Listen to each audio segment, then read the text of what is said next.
புரட்சித் தலைவர் எம்ஜிஆர் அவர்களை பற்றி கவிஞர் வைரமுத்து அவர்கள் கூறியதை தற்பொழுது காண்போம். நன்றி மறவாத நல்ல மனம் போதும், என்றும் அதுவே என் மூலதனம் ஆகும் என்று பாடியவர் புரட்சித் தலைவர் எம்ஜிஆர் அவர்கள். அவர் இறந்து பல ஆண்டுகள் கடந்தும் அவரது பெயர் மந்திரமாக உச்சரிக்கப்படுகின்ற பெருமை எம்ஜிஆரை தவிர வேறு யாருக்கும் நிகழ்ந்ததில்லை. ஒரு சமூகமானது ஒருவர் இறந்த 7 நாட்கள் வரையோ அல்லது 3 மாதங்கள் வரையோ அவரை நினைத்திருக்கலாம். அடுத்த ஆண்டு நினைவு தினத்தன்று நினைப்பது என்பது கூட அரிதுதான்.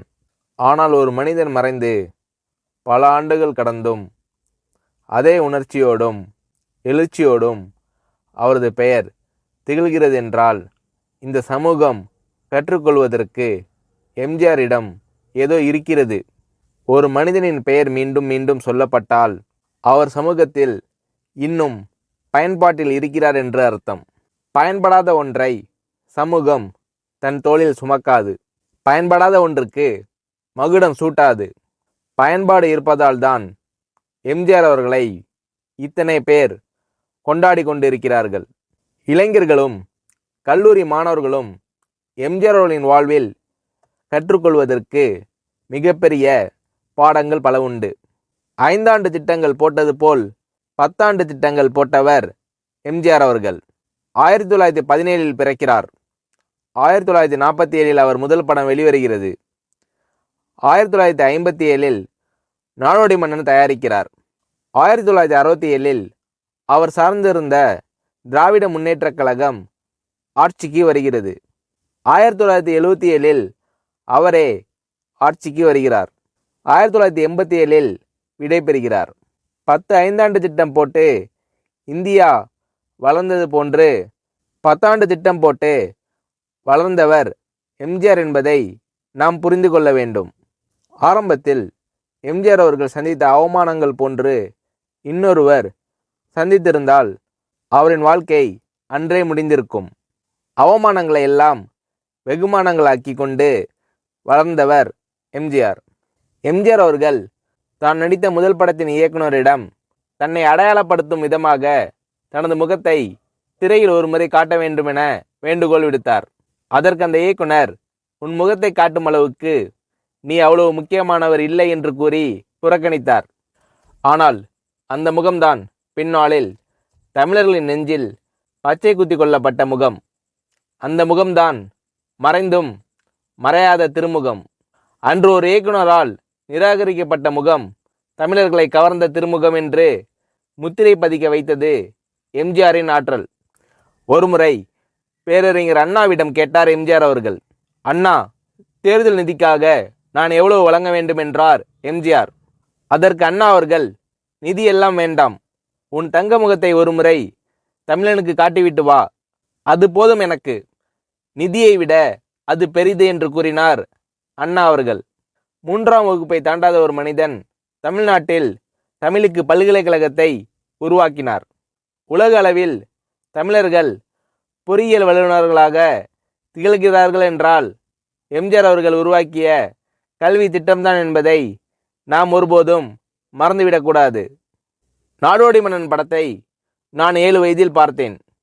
இன்று வரை பார்த்து கொண்டிருக்கிறேன்.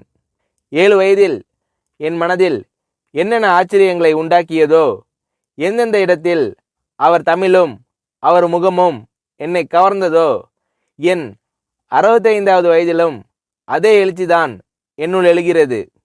இது எம்ஜிஆர் படங்களுக்கு மட்டுமே உள்ள சிறப்பு என்று நான் நினைக்கிறேன். மற்றொரு விஷயம், சிறுவயதில் சாப்பிட்டாயா என கேட்பதற்கு யாரும் இல்லாத அவலை நிலையை கடந்து வந்தவர் எம்ஜிஆர். அதனால்தான் தன்னை சந்திக்க வரும் அனைவரிடத்திலும் அவர் கேட்கும் முதல் கேள்வி சாப்பிட்டீர்களா என்பதுதான். அது மட்டுமல்ல, மதிய உணவு திட்டத்தை முழுமைப்படுத்தியவர் எம்ஜிஆர். அவரின் புகழ் ஒருபோதும் மறையாது. ஏனென்றால் அவரால் பயன்பெற்றவர்கள் இன்னும் இருக்கிறார்கள்.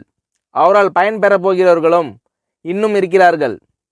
1987 எம்ஜிஆர் அவர்கள் மறைந்தபோது ராஜாஜி அரங்கில் இரங்கல் கூட்டம் நடந்தது. திரையுலகம் சார்பில் நடந்த அந்த கூட்டத்தில் என்னை பேச அழைத்தார்கள். அப்போது நான் பேசிய வாசகங்கள் இப்போதும் பொருந்துகிறது. இரங்கல் கூட்டத்தில் பேச எனக்கு உரிமை இருக்கிறது. ஏனென்றால் எம்ஜிஆர் அவர்களின் திருவுடல் சந்தன பேழையில் இறக்கப்பட்ட போது அந்த சந்தன பேழையின் மீது மண் தள்ளிய சிலரில் நானும் ஒருவன். சென்னைக்கு வந்ததில் இவ்வளோ பெரிய பேரு எனக்கு கிட்டியதா என்று நான் கலங்கி பெருமைப்பட்டேன். அந்த கூட்டத்தில் ஒரே ஒரு சூரியன்தான், ஒரே ஒரு சந்திரன்தான், அதேபோல் ஒரே ஒரு எம்ஜிஆர் தான், அவருக்கு ஈடு இணை எதுவும் கிடையாது என்று சொன்னேன். 1980 தான் நான் பாட்டெழுத வந்தேன். அந்த சமயம் எம்ஜிஆர் அவர்கள் தமிழகத்தின் முதலமைச்சராகிவிட்டார். அதனால் எம்ஜிஆர் அவர்களின் திரைப்படங்களில் பாடல்கள் எழுதக்கூடிய வாய்ப்பு எனக்கு கிடைக்கவில்லை. அவருக்காக நான் எழுதிய பாடல் அவருக்கான இரங்கல் பாடல்தான்.